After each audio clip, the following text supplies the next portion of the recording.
आदिदेव नमस्तुभ्यं प्रसीद मम भास्कर। दिवाकर नमस्तुभ्यं प्रभाकर नमोऽस्तुते।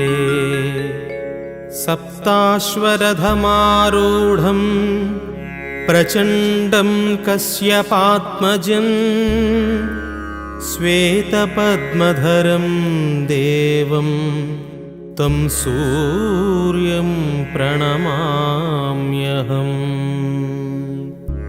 लोहितं रथमारूढं सर्वलोकपितामहं महापापहरं देवं तं सूर्यं प्रणमाम्यहम्। त्रैगुण्यं च महासूरं ब्रह्मविष्णुमहेश्वरं महापापहरं देवं तं सूर्यं प्रणमाम्यहम्। बृंहितं तेजसां पुञ्जं वायुराकाशमेव च प्रभुस्त्वं सर्वलोकानां तं सूर्यं प्रणमाम्यहम्।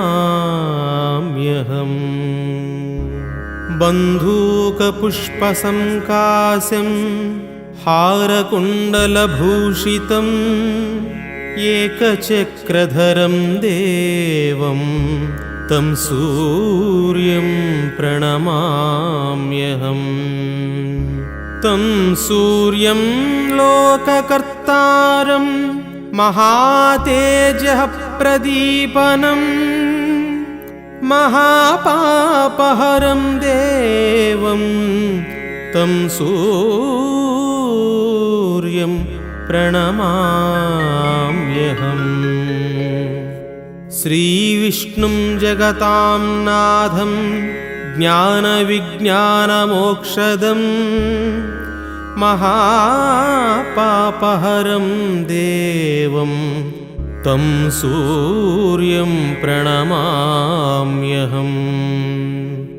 सूर्याष्टकं पठेन्नित्यं ग्रहपीडप्रणाशनम् अपुत्रो लभते पुत्रं दरिद्रो धनवान् भवेत्। अमिषं मधुपानं च यः करोति रवेद्धिने सप्तजन्म भवेद्रोगी जन्म जन्म दरिद्रता। स्त्रीतैलमधुमांसानि ये त्यजन्ति रवेर्धिने न व्याधिशोक दारिद्र्यं सूर्यलोकं स गच्छति।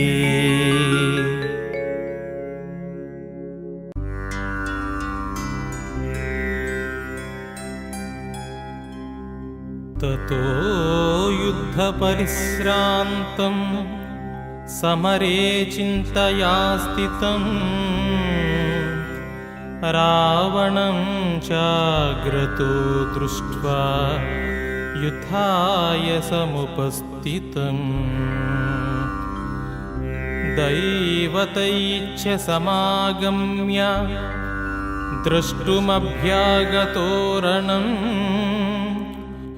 उपागम्य ब्रवीद्राममगोस्त्यो भगवान् ऋषिः। अगस्त्य उवाच राम राम महाबाहो शृणु गुह्यं सनातनम् येन सर्वानरीन् वत्स समरे विजयिष्यसि।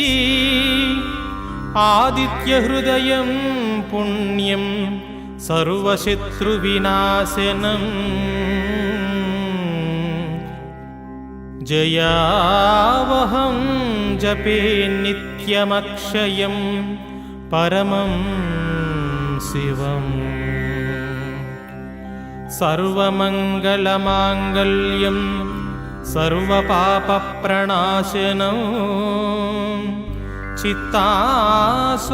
चित्ताशोकप्रशमनम् आयुर्वर्धनमुत्तमम् रश्मिमन्तं समुद्यन्तं देवासुरनमस्कृतं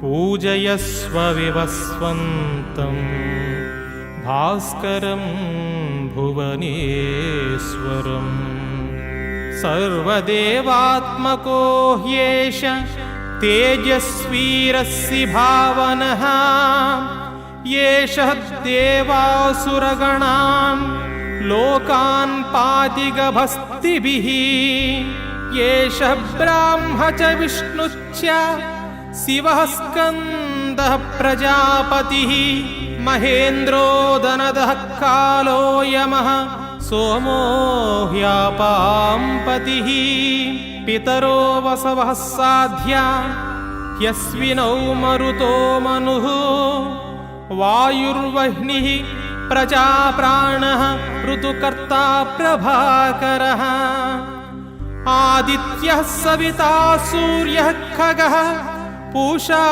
गभस्तिमान् सुवर्णसदृशो भानुर्विश्वरेता दिवाकरः हरिदस्वः सहस्रार्चितिः सप्त सप्तर्मिरीचिमान् सिमिरोन्मदनः शम्भुस्त्वष्टा मार्ताण्डंशुमान् हिरण्यगर्भः शिशिरस्तपनो भास्करो रविः अग्निगर्भोदितेः पुत्रः शङ्खः शिशिरनाशनः व्योमनादस्तमो भेदी ऋग्यजुःसामपारगः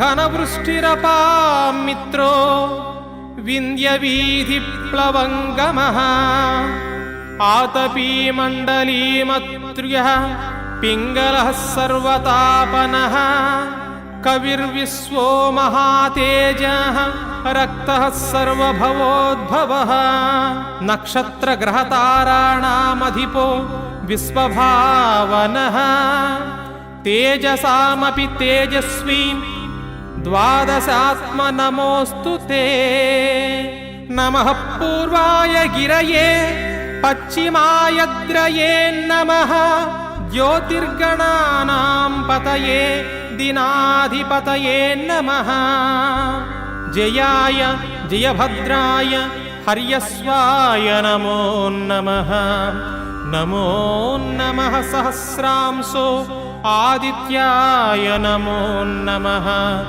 नमः उग्राय वीराय सारंगाय नमो नमः नमः पद्मप्रबोधाय मार्ताण्डाय नमो नमः ब्रह्मेशानाच्युतेशाय सूर्यादित्यवर्चसे भास्वते सर्वभक्षाय रौद्राय वपुषे नमः तमोघ्नाय हिमघ्नाय शत्रुघ्नाय मितात्मने कृतघ्नघ्नाय देवाय ज्योतिषां पतये नमः तप्तचामीकराभाय वह्नये विश्वकर्मणे नमस्तमोभिन्निघ्नाय रुचये लोकसाक्षिणे नाशयत्येष वैभूतं तदेव सृजति प्रभुः पायत्येष तपत्येष वर्षत्येष गभस्तिभिः येष सुप्तेषु जागर्ति भूतेषु परिनिष्ठितः येषश्चैवाग्निहोत्रं च फलं चैवाग्निहोत्रिणां वेदाच्च क्रतवच्चैव क्रतूनां फलमेव च यानि कृत्यानि लोकेषु सर्व एष रविः प्रभुः फलश्रुतिः येन मापत्सु कृच्छ्येषु कान्तारेषु बहेषु च कीर्तयन् पुरुषः कच्चिनावसीदति राघव पूजयस्वैनमेकाग्रो देवदेवं जगत्पतिम् एतत्त्रिगुणितं जप्त्वा युद्धेषु विजयिष्यसि अस्मिन् क्षणे महाबाहो रावणं त्वं वधिष्यसि एवमुक्त्वां तथागस्त्यो जगाम च यथागतम् एतच्छ्रुत्वा महातेज